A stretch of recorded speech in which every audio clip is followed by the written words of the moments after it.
ಗೋ. Hi. Hi, ನಿನ್ನ ಹೆಸರೇನು? ಮನ್ಯು. ನನ್ನ ಹೆಸರು ಲಹರಿ. ನಿನಗೆ ಮ್ಯಾಥ್ಸ್ ಇಷ್ಟನಾ? ಹೌದು, ಇಷ್ಟ ಆಗುತ್ತೆ, ಆದರೆ ಒಂದೊಂದ್ಸಲಿ ತುಂಬ ಕಷ್ಟ ಆಗುತ್ತೆ. ಆಯಿತು, ಇವತ್ತು ನಾನು ನಿನಗೆ ಈಸಿ ಮತ್ತು ಫನ್ ವೇ ಹೇಳ್ಕೊಡ್ತೀನಿ, ಆಯಿತಾ? ಸೊ ಫಸ್ಟ್ ಈಗ ನಾವು ಮ್ಯಾಥ್ಸ್ ಮಾಡೋಣ. ಮ್ಯಾಥ್ಸಲ್ಲಿ ಅಡಿಷನ್. ಓಕೆ, ಸೊ ಅಡಿಷನ್ ಈಗ ಹೆಂಗೆ ಮಾಡ್ತೀವಿ ಅಂದರೆ, ಫಸ್ಟು ಕ್ವಶನ್ ನಾವು 5+3 ತೊಗೊಳ್ಳೋಣ. ಸೊ ಹೆಂಗೆ ಮಾಡ್ತೀವಿ ಅಂದರೆ, ಫಸ್ಟ್ ನಂಬರು 5. ಸೊ ನಾವು 5 ಮಾಡ್ತೀವಿ. ಅದಾದಮೇಲೆ ಪ್ಲಸ್ ಅಂದರೆ ಆ್ಯಡ್ ಮಾಡಬೇಕು ಅದಕ್ಕೆ. ಸೊ 5 ಆದಮೇಲೆ 3 ಆ್ಯಡ್ ಮಾಡ್ತೀವಿ. 3 ನಂಬರ್ನ ಮಾಡಿಬಿಟ್ಟು ಅದನ್ನು ಆ್ಯಡ್ ಮಾಡಿದ್ರೆ ನಮ್ಮ ಆನ್ಸರ್ ಏನಿರುತ್ತೋ, so 5+3 = 8. So that is called addition. Okay, ಅರ್ಥ ಆಯ್ತಾ? ಈಗ ನಾನು ಒಂದು ಸಮ್ ಮಾಡಿ ತೋರಿಸ್ಲಾ? ಓಕೆ, ಸೊ 5+3ನ ಮಾಡೋಣ ಆಯಿತಾ? 1 unit, 2 units, 3 units, 4 units, 5 units. ಯಾಕೆ ಯೂನಿಟ್ಸ್ನ ಇಲ್ಲೇ ಇಡಬೇಕು, ಯಾಕೆ ಎಲ್ಲೆಲ್ಲೋ ಇಡಬಾರ್ದು? ಯಾಕಂದರೆ ಇದು ಹಂಡ್ರೆಡ್ಸ್ ಪ್ಲೇಸ್, ಟೆನ್ಸ್ ಪ್ಲೇಸ್ ಮತ್ತು ಯೂನಿಟ್ಸ್ ಪ್ಲೇಸ್. ನಿಮ್ಗೆ ಯೂನಿಟ್ಸ್ ಏನು ಅಂತ ಅರ್ಥ ಇದೆ ಅಲ್ಲ? ಹಾಂ, ಸೊ ಯೂನಿಟ್ಸ್ನ ಯೂನಿಟ್ಸ್ ಜಾಗದಲ್ಲಿ ಇಡ್ತೀವಿ. ಆಮೇಲೆ ಅದರದ್ದು ಪ್ಲೇಸ್ ವ್ಯಾಲ್ಯೂದು ಕಾರ್ಡ್ ಇಡ್ತೀವಿ. ಸೊ 5 ಯೂನಿಟ್ಸ್ ಇಟ್ವಿ, 5. ಓಕೆನಾ? ಅದಾದಮೇಲೆ ಪ್ಲಸ್ ಸಿಂಬಲ್ ಇಡ್ತೀವಿ. Plus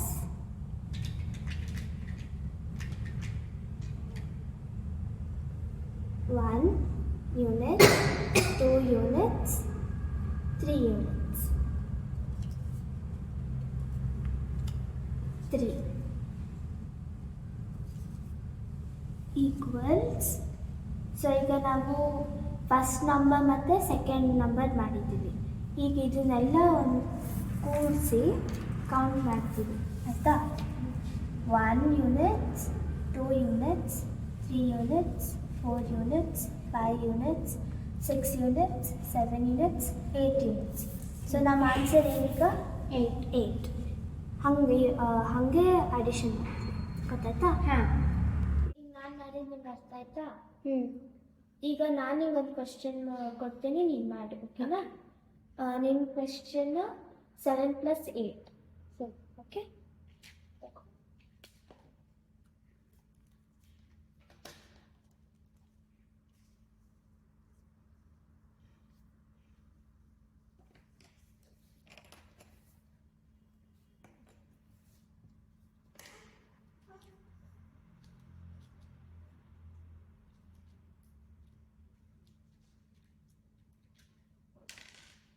One unit, 2 units, 3 units, 4 units, 5 units, 6 units, 7 units.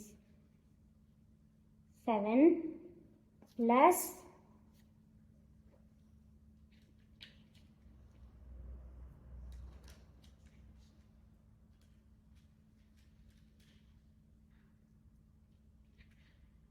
1 unit, 2 units, 3 units, 4 units. ಇಲ್ಲಿ ಮಾಡಿ.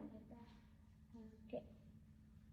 4 units, 5 units, 6 units, 7 units, 8 units.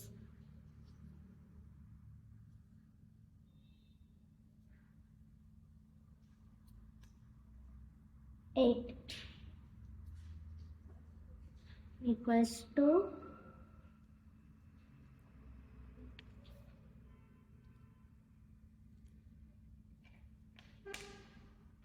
1 unit, 2 units, 3 units, 4 units, 5 units, 6 units, 7 units, 8 units, 9 units, 10 units. ಹಾಂ, ಈಗ ನಾವು 10 units reach ಆದ್ವಿ ಅಲ್ಲ?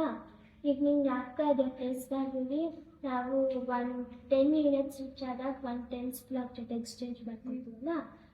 ಇಲ್ಲೂ ಅಷ್ಟೇ 1 ಟೆನ್ಸ್ ಬ್ಲಾಕ್ ಜೊತೆ ಎಕ್ಸ್ಚೇಂಜ್ ಮಾಡ್ಕೊಬೇಕು ಆಯ್ತಾ.